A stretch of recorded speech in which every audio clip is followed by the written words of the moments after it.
These ones here on your screens, all filmed right there. Tonight.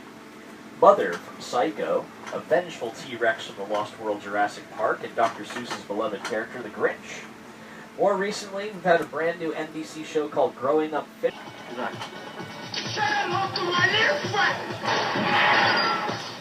Really big sets like the Visitor Center from Jurassic Park. More recently, The Voice with CeeLo Green, Christina Aguilera, Adam Levine, and Blake Shelton were filming in there. They just wrapped up their big season finale. They've crowned their winner. That's where they did a lot of their filming, right there inside of Stage 12. Despicable Me. Now right here on your screens, guys, that's what the stage looks like when it's ready to go for filming. This is what it looks like before we do anything to it. Nice, big, and empty. A lot of hard work goes to building those amazing sets inside of our stages, which are actually 98% soundproof. Filming inside of Stage 28. That's a show that stars J.K. Simmons. You might remember him from the Spider-Man movies. He played the chief editor of the Daily Bugle, J. Jonah Jameson. Oh, Oz. Yes, from the HBO show Oz as well. He's a fantastic actor. Here on the left, Stage 27, that's a really cool stage. It's got a history to it. That's where they originally tested the mechanical shark for the movie Jaws. Has a nice little underwater pit right in the center of the stage. That's where they tested the shark. I'll definitely tell you more about that shark later on. Really fun stories about that shark. Stage 27 was also home to the Mission Control set from the movie Apollo 13, starring Tom Hanks and Ed Harris. Minions here on the right-hand side. I love those guys. They're like walking, talking Twinkies. I just wish I could understand a word of what they're saying. They're speaking really fun gibberish. Minion.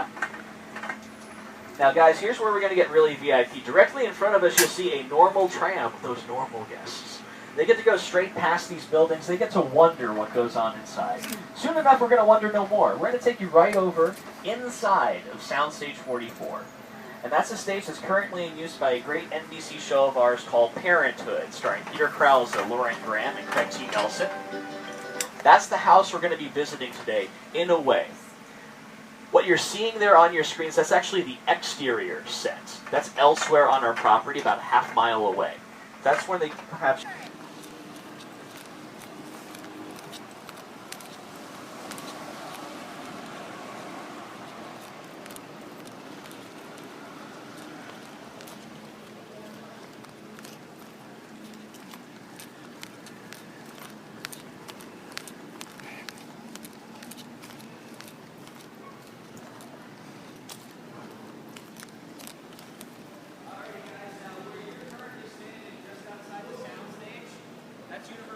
California. As soon as we step inside the stage,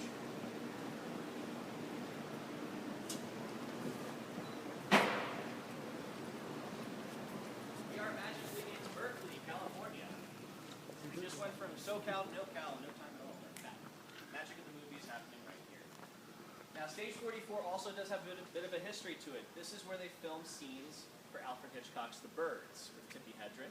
Other classic movies have filmed here, like Dude, Where's My Car, starring Ashton Kutcher and Sean William Scott. Also a lot of great TV shows, Sabrina the Teenage Witch with Melissa Joan Hart, Martin with Martin Lawrence, all filmed right in here. Before this was used for Parenthood, the show starring Damian Lewis for NBC called Life was filming here. There's a police station set right beside the stage.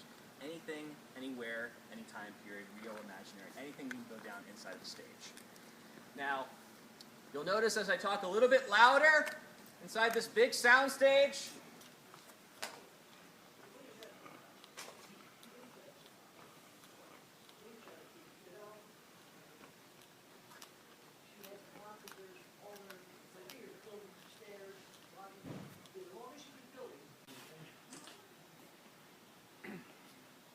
So let's say we're having a nice big family dinner scene right here, and the person sitting right here at the table has a lot of detail into creating this set. And something, a really big detail that helps tell the history of this home, makes it really feel like a real believable home, are family photos. You'll see plenty of them as we go throughout the house, but I want to show you a couple of them right over here to display the different options that we have. We can take our actors, get them in front of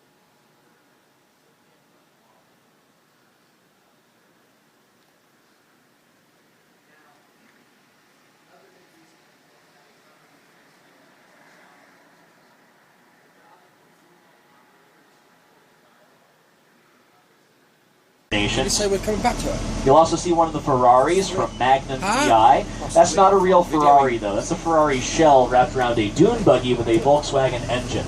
That's one of the stunt cars for the show. We also have some really cool futuristic vehicles from Back to the Future Part 2. That movie taking place, of course, in the far distant future of the year 2015. Yeah. Gotta get working on that Hubbard Stones movie we made with John Goodman and Rick Moranis. We even have the sports car that Fred Flintstone treats himself to after he gets a big promotion in the movie. And right next to that, we have some more modern sports cars from our Fast and the Furious film series. You're even going to see one of the cars from our latest installment, Fast and Furious 6. You're going to see the flip car, which was responsible for some amazing stunt work in the movie. If I could pick any one of the cars, that'd be the one I'd want, because if I'm stuck in traffic on the 405, I can just move the cars out of the way. Just get to point B. Yeah, that one. Just past these military vehicles from the Transformers films, you're going to see the 1970 Dodge Charger that Vin Diesel's character Dom Toretto loves to race. And I don't blame him. That's the beauty of an American muscle car right there, folks. That's a lot of power under that hood. If you're behind the wheel of that car, you better be showing it off just a little bit, like revving the engine as you go down the streets. Turning some heads. That's what you got to do with a car like that.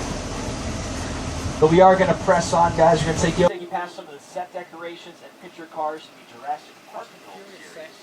Now, coming up on the left-hand side, you're going to see a very big blue cage. Now, the cage is going to look like it's made out of metal in Lost World Jurassic Park, and that's where the T-Rex knocks it off a cliff. We don't have to worry about any dinosaur attacks. They're all extinct at this point, but I can still enhance the mood a little bit through the music of John Williams. There we go.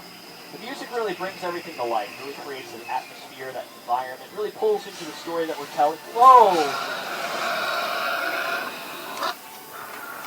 Well, looks like some of those dinosaurs survived after all. Looks like life found a way. Don't worry, we have plenty of interns around those guys up later on. Move his lifelike as we wanted to. Very jittery, very shaky. Had to dry it off and start all over again. You live, you learn, you grow. But here in sunny California, we have to create a lot of our own weather conditions because it's not always bright and sunny in our production. Sometimes we have more inclement weather conditions, a snowstorm, a hurricane, a sharknado, lots of different weather conditions. And we're going to make it rain even harder right now in Old Mexico. There we go. Overhead sprinkler systems spray water straight out. The water comes back down to the ground naturally, and bam, instant rain whenever we need it. Now we will make the raindrops larger than normal size raindrops, so they show up clearly on screen. If it made it rain too hard, too long, and we got a build-up, we got a flash flood heading our way, so everybody just hold on tight. We're going to ride the big one in.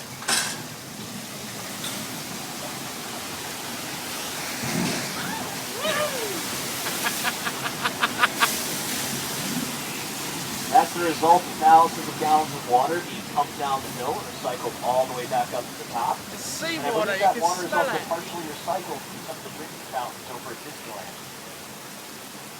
We share because we care. Green is universal.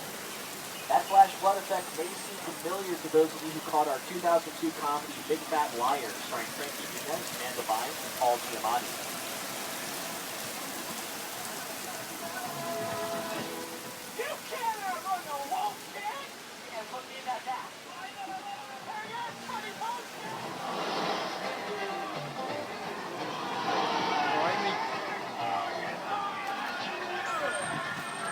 All washed up right there. Imagine having to film that scene over and over and over again. Ugh. Now coming up on the left-hand side, you'll see a little bit of our Western sets. That's 6 Points, Texas. Currently in use by the New York Film Academy for their student films. It once consisted of 6 interconnecting Western. So if you see any bubbles in the water, oh, there he is. There's George. And that's another shark. Circling towards George. 1 second, folks. George! George, get out of the water! There's a shark heading right towards you! There's a boat! Swim for it! Well, we had a lot of guts to be out there, ladies and gentlemen. Yeah, they all are. Gross. We should be safe as long as you...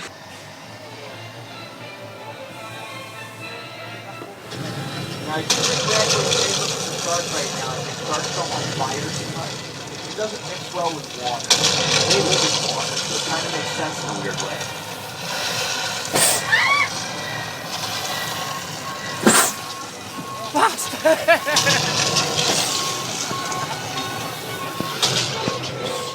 Yeah.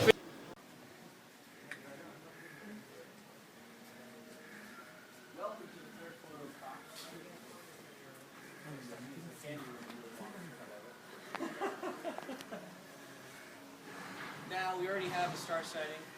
Biggest star in Jurassic Park, Velociraptor. The dinosaur I didn't know existed before the movie and then became my favorite after. He likes to get dressed up, decorated for the holidays. We've seen him in a leprechaun suit for St. Patty's Day, anything in between. Now, how the whole process of props really starts off, it starts off with our production design. They work with the filmmaker or the showrunner for a television show to determine the entire look and feel of the production. Now, they get to go through the scripts, get a sense of who the characters are, how they're going to decorate the sets, and they make a list of everything they're going to need, whether it's decorating a set or individual items per episode or in a scene in the film to make the story move forward. So they make a list of everything they need. Once they have that list, they pass it off to our set decorators, whose job it is to take it like a shopping list to a facility like our prop warehouse and find as many of those items as they can. Now, before they do anything, they have to... Hey guys, we're just going to stay together just for a second. We're going to make our way down there, no worries. Before they do anything, they have to do a couple of things. One, provide proof of insurance, because we'd like our stuff back, preferably in good condition. We understand things happen sometimes on set, so we just want proof of insurance and the bases are covered. Two, about a 15 to 20% deposit on the total declared value of the item in case it needs a replacement. After that, it's like kid in the candy store. If they see something they like, they'll put a hold tag on it. The hold tag looks like this. It has all the information for production. This production is Parenthood. So it'll have production name, the contact information for the people behind the production, the set name, the pickup date, any other pertinent information. Now, the contact information can be crucial if there's ever a conflict of interest. If I go to put my... Do we have any fans of the show Dexter? Yes. We have an award here for Dexter Morgan. Delicious looking. Not actually delicious. Like plastic is a good way to go because it's always going to look good. Is it plank? Oh no, there's wording in it. Alright guys, we're going to start making our way down to one first course. Grab any last second photos. We're going to start making our way down. Keep going, Elaine. Yeah. Yeah, we used to look after that guy from Jurassic Park as well. Well, I didn't, but it was one of our clients.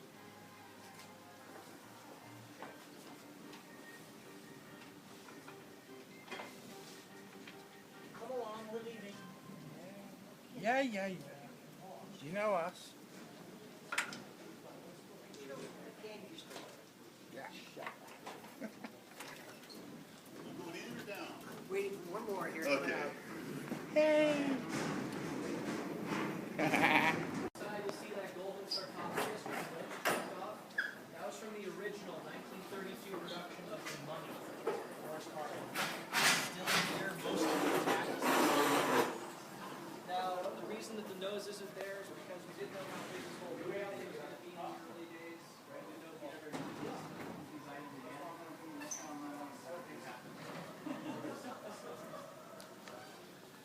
Jaws. Turns out it's Bruce. He's named after Steven Spielberg's lawyer, who took the joke very, very well. It was actually referenced in a Disney Pixar movie you guys may have seen called Finding Nemo. What's the name of the great white shark in that movie? Bruce. After our Bruce. Nice little homage to Jaws right there. Jaws is a very highly referenced movie, so you'll see references to Jaws in other films. Particularly Kevin Smith, really great filmmaker from my home state, New Jersey. He actually had three characters across his movies named Hooper, Brody, and Quint, the three main characters in Jaws.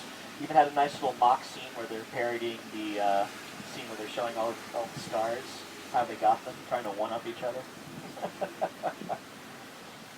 But here we go, guys. We're going to do a little bit of backtracking here. I want to make sure you guys get an up-close look at our Metro sets. They're my favorite stop on the VIP tour. We're going to take the back way. We're going to do something really fun here. There we go. We're going to make a nice left-hand turn. We're going to take you over to a set that you may not recognize it by its official name, Courthouse Square, but you'll definitely know it as Hill Valley from Back to the Future. That clock tower is right here on the right-hand side. Who wants to get a closer look? Oh yeah. Yeah. Here we go. Get those cameras ready.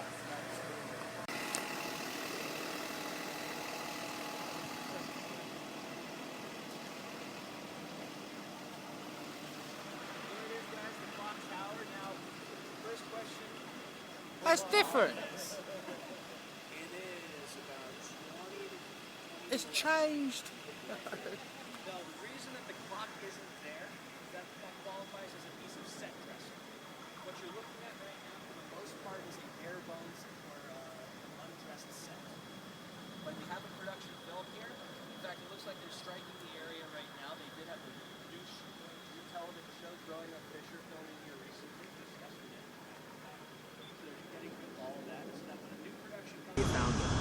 So we needed this to be a clock tower for Back to the Future. It was very important to tell that part of the story. So we put the clock up there, the two Jaguar statues on either side for a little extra flair.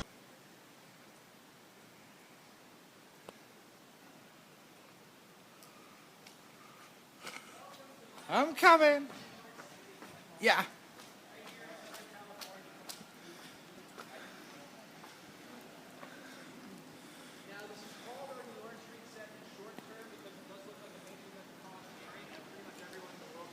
I know that's cinema. That's from Back to the Future. Real or fictional. The filled in is Washington, D.C. for one of my favorite TV shows, that's 24, Walter Sutherland. There's a really cool car chase scene that ended up right here inside the front of the college building. The car ended up moving over and also filled in as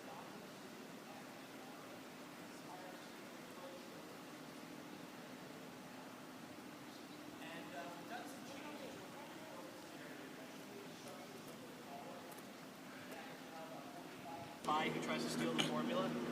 Big chase scene ensues. The first part of that chase scene is filmed in Manchester, England, made to look like 1940s Brooklyn. But there's a part of the chase where Captain America is jumping on the tops of cars to catch up to the bad guy. He's getting away in a taxi cab. Once he goes to the top of the cab, the whole stretch of jumping on cars was filmed right here. A much more controlled space for that stunt. Once he lands on top of the cab and turned down the side street, the chase ends in a dockside area of Brooklyn. That's Liverpool, England. Manchester, Southern California, Liverpool, all in one action beat. And also The Amazing Spider-Man, starring Andrew Garfield and Emma Stone, filmed here. That movie filmed here for the better part of 3 months. No one had a clue that movie was filming here. It was operated under a code name. Never once was referred to as The Amazing Spider-Man. On any of the scripts, schedule, anything. Even the clapperboard when they say action, it only had its code name on it. The code name for The Amazing Spider-Man was Fiona's Tale. 50% of the metro area now is practical sets, meaning they can film inside as well as outside. Fully reinforced steel construction. Just above this this loft apartment set. I got to see it fully decorated when they cut the grand opening of these sets. It came out looking so nice. I asked very politely if I could move in. Taking you past some really cool exterior sets, but we're going to change that. We're going to drive inside of stage 50 here. We got the permission to do that. We got the green light. We're going to take you inside and show you where they filmed a really cool scene for the Fox series Bone, starring David Boreanaz and Emily Deschanel. Look, they're sweet. He looks great. Oh, I talked to him about that. It's all. That's the FBI? Yeah, hear about the member's name. That's him. Right over there. You alright? Yeah. That scene was filmed right here inside of stage 50, a very unique sound stage, because this is the only 2-level sound stage we have here. Right now we're in the bottom level, made to look like a subway station. Alright, just a small California tremor, we don't from time to time, so don't worry, ladies and gentlemen. Hey! Okay. So you can worry just a little bit. Could be the big one. Hold on tight, okay? Oh man, the ceiling has collapsed over here. And that's a gas truck heading our way.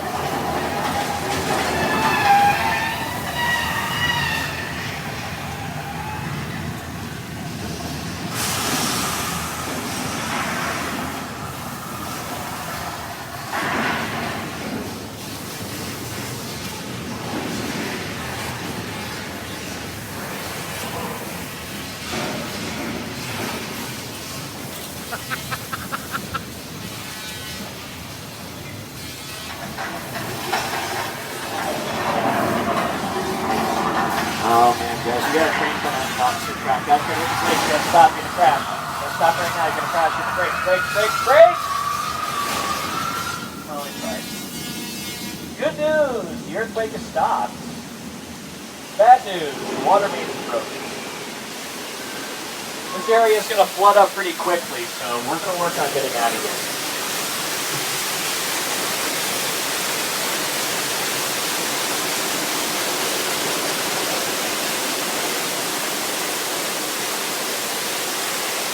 Great job, guys. That was a really good rehearsal, and you're going to go back to 1. There we go. Reset. Congratulations, guys. You just survived Earthquake, the big one.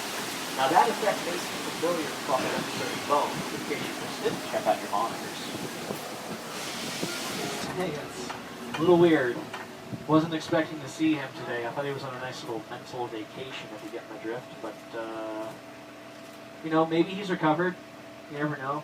Maybe he's turning over a new leaf, trying to fix the place up a bit. We'll give him the benefit of the doubt. We'll give him one more chance. And it's gone. Already. That's why you don't take a Oh, great. This made all the more awkward. Okay, this is, I'm going to try my best to smooth things over. Hey, Norman. We didn't see anything. Anything at all. You don't have to worry about us, okay? We cool, we good. What's going on? What do you got there? He's coming with a knife. Okay, he's got a knife. That weird look in his eye, and he's heading towards the vehicle. Norman, just put down the knife. We'll talk this thing through, okay? Norman, don't do this. Norman, hey. Not cool, man. Not cool. I'm telling you. Maybe 3 minutes of screen time. But I always have a firm belief if it's real, it shows up much better on camera. They could have done this effect with a miniature or CGI or computer-generated imagery.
Happen to live right next door to some pretty crazy neighbors. They live right next door to Norman Bates and his dear sweet old mother from the Alfred Hitchcock classic. January 4th. So if you can come back and visit us, we'd love to have you celebrate the cooler days in style here.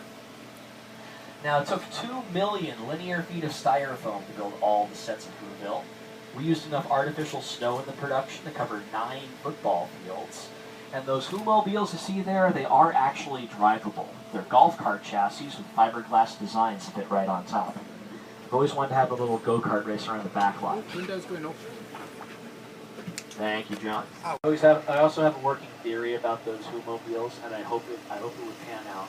If you honk the horn, it's Christmas carols, and Jingle Bells and Rudolph and all that. If not, they need to make that happen. Who directed the first 2 Iron Man movies. But right now, we're going to take a nice left-hand turn down the lovely Wisteria Lane from ABC's Desperate Housewives.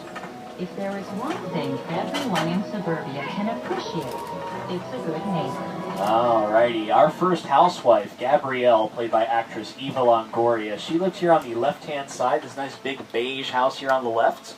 I know that wasn't the color of her house on the show, but they painted over that set for other productions filming here more recently. I assure you, that was Gabby's house. 2 doors down from Gabrielle, also on the left inside that yellow house, that's where Susan lived, played by Terry Hatcher. She's right there on your monitors waving high. They have all 4 sides, just not much going on indoors. The big difference is this house here on the right, at the end of the street, this nice cream-colored house that belonged to Renee Perry, played by Vanessa Williams. That's what we call a practical set. That means that we can fully residents come and go in the past, including a former president, Ronald Reagan, lived here in his movie Bedtime for Bonzo. Tom Hanks lived on this street for his comedy The Burbs. The Hardy Boys for their television series they had in the 70s. And another very famous TV family lived right here on this street was the Munsters. You guys remember the Munsters? They lived right next door to Susan here on the right. You'll see that big purple house. That at one point was 1313 Mockingbird Lane. Of course, when the housewives moved in, they had to do some redecorating. You know, get rid of all the cobwebs, the dragon underneath the staircase. All that weird stuff just had to go. It wasn't very feng shui. But some sets in Hollywood, for some of our productions, they just require a little bit more imagination and creativity.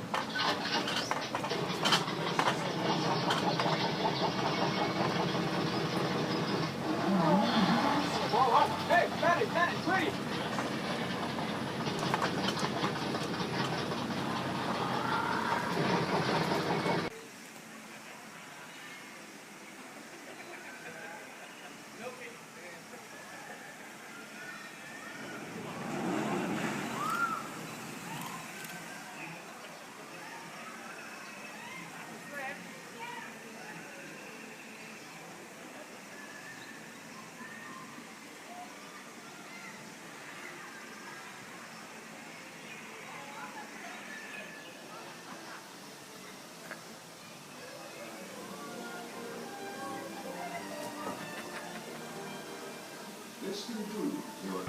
I got Megatron!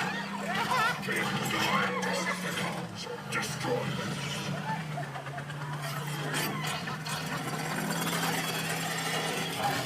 Maybe a little warning for me next time?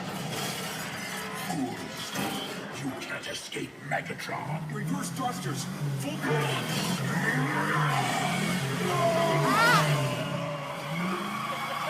How do we find a way out of here? Wrong way. We're trapped. Everybody okay? We've got to find a way down.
Come on now, do us a favor. Stand in one spot.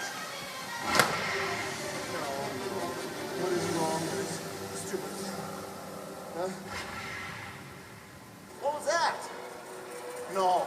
No, not my skyboat! It's gonna hit! No!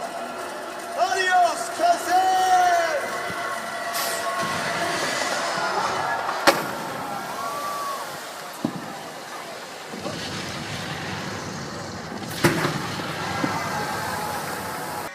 Just thinking of telling you and me savoring the sweet flavor of dry land. Come here, give me a big wet one. Ladies and gentlemen, go. Oh!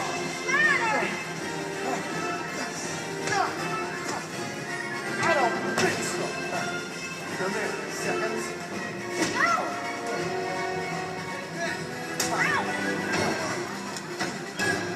Go pack, Ellen. I have a little unfinished business to take care of.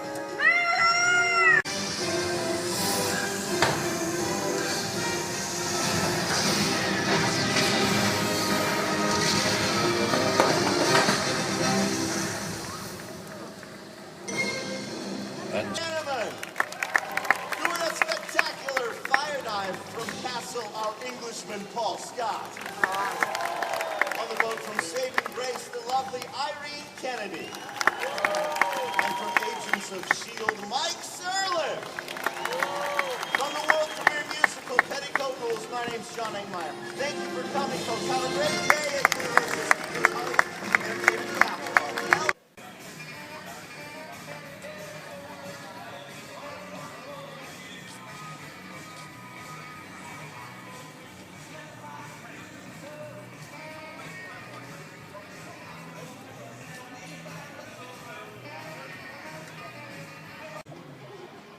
Cheers! One more time, man, this guy's bossy. Cheers! No cheese, other one. Cheers! 西瓜.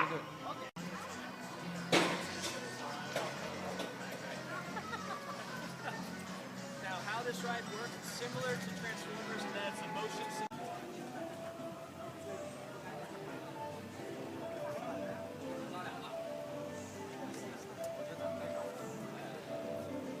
full of producers, directors, writers, actors, artists, designers, and technicians. That's just to handle the minions. First, they will visualize the story. In the storyboard department, artists will rough out the entire film with a series of sketches, kind of like a comic strip. Then they'll create what's called an animatic by editing all those comic strips together like a flipbook. All of this is just the bare bones. Huh. You know, Justin, I wonder if minions have bones. Hey, guys. Oh, yeah. No, yeah? They remind me of us, really. Next, actors are brought in to record character voices. Yeah, baby! Crew's back in the game. I'm your new partner. Yay! Now, if I may, while the story department's busy with animatics and voice recordings, in the art department, character sets and props are being designed. Then, master scenes from each sequence are painted to show direction, lighting, and mood. I'll take it from here. Once the conceptualizing is done, then it's time to building. Now, constructing all of these elements, it takes a lot of time and math. But once the minions are built, then they all go to layout. Minions, explain layout! Thank you. Layout is where camera mechanics, shot lengths, and transitions are all done. Then, once the sets are dressed, it's time for animation, with particular attention being paid toward facial articulation as well as lip sync. Plus, believe it or not, these films have their own special effects department.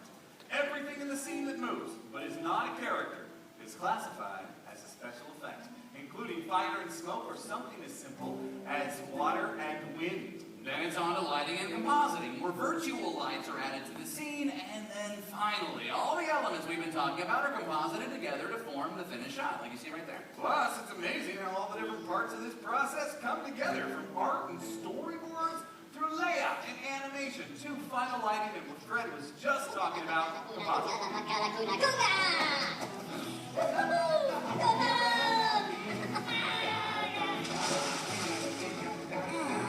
He looks like a naked Twinkie.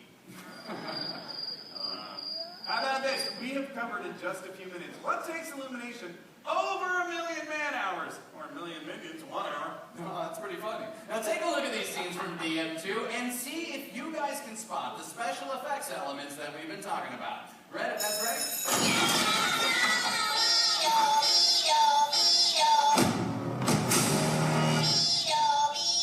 Phenomenon.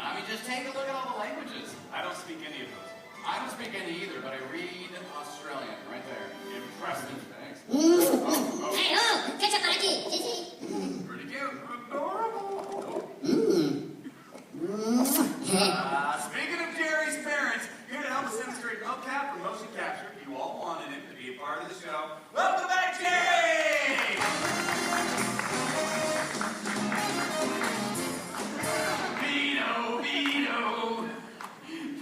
No. I'm trying to be a minion, Jerry? Yeah. You look like Lady Gaga. Give me the helmet, buddy.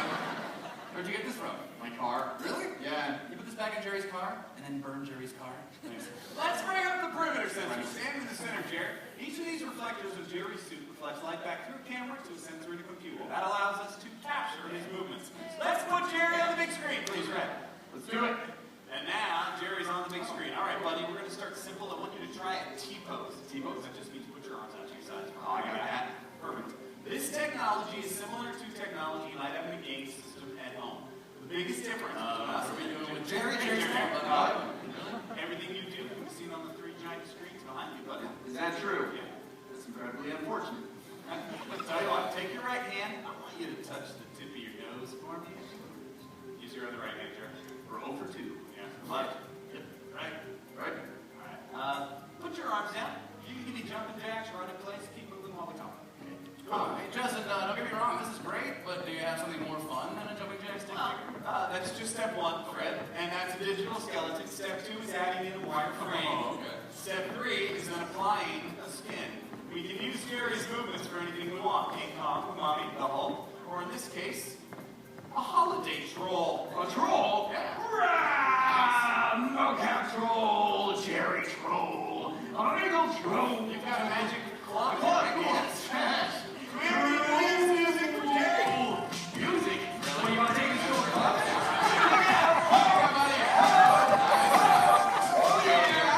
This one's for the ladies. Jerry Shakedown. Ho, ragdoll, boom. Your towering skyscraper has 3 steps. Picking up your confidence. Yeah, we can't build a real skyscraper here, but we can use this glass mat to recreate one. So everybody, take a look at the side screens. We'll get a look at our shot, see what we have to work with. Jared. Yeah. You're in the shot. I am? You are. Okay. Okay. Thank you. No, Jerry, that's not what I meant, buddy. Okay. Yeah. What, you want me up here? No, I certainly don't want you there. I come back down here. That's better. We're down here. Jerry, what I meant was you're in the shot, but you're not supposed to be. So. I know, it's a little bit sad. Welcome to Hollywood. Now watch. Because this camera only has one eye, it can't tell the difference between near and far or big and small. There's no depth perception. But when that glass mat lines up, you get Roxanne looking lovely on the ledge of a towering skyscraper. We get the fan going because fans are also a type of practical effect. We got Roxanne up there looking like a model in a shampoo commercial. Okay. Roxanne, here's your story. You were at a posh uptown party, okay? But your date starts to get a little hands-on, a little grabby, right? You're kind of an animal, so you came out here to get away from him. Do it, Roxanne. Arms up nice and tall, stretching luxuriously. Uh-oh. Here comes your date. Scream, Roxanne, scream! Nice! Roxanne! Knock it off. Let her go. Oh, sorry. Yeah. Sorry, that's my glass match. So everybody, let's give Roxanne a big round of applause. Roxanne was lovely. She did. Right back to it. Engage, and that's good. Good. Overachieve. Hold this right about the down, right? We're going to rotate it. You're doing a good job, Mike. Actually, get your gaze a little more centered, Mike, if you can. That's good. And get your shoulders back. Shoulders back. No, shoulders back. Shoulders back. Okay, let me just help you out. There we go. Shoulders back. All the way back. Push back. Push. Then we need to get you back. That doesn't look awkward at all. Oh, that's okay. All right, Mike, shoulders back. Find your balance. Looks natural enough. Let's go. All right. You guys are all set. So you might get over the table. All right, here we go. Camera, speed, and action. Hold it down. You got to take them all the way over. Okay, you're doing real good, Mike. Now, when I tell you, I want you to reach out for that lever, so get ready, okay? Yeah, but not yet, though. Mike, no! Reset. Bring it all the way back. Mike, you're doing it again. Wait till I say go. Time to put in the word. Mike, keep those shoulders back. Just resetting. Camera, speed,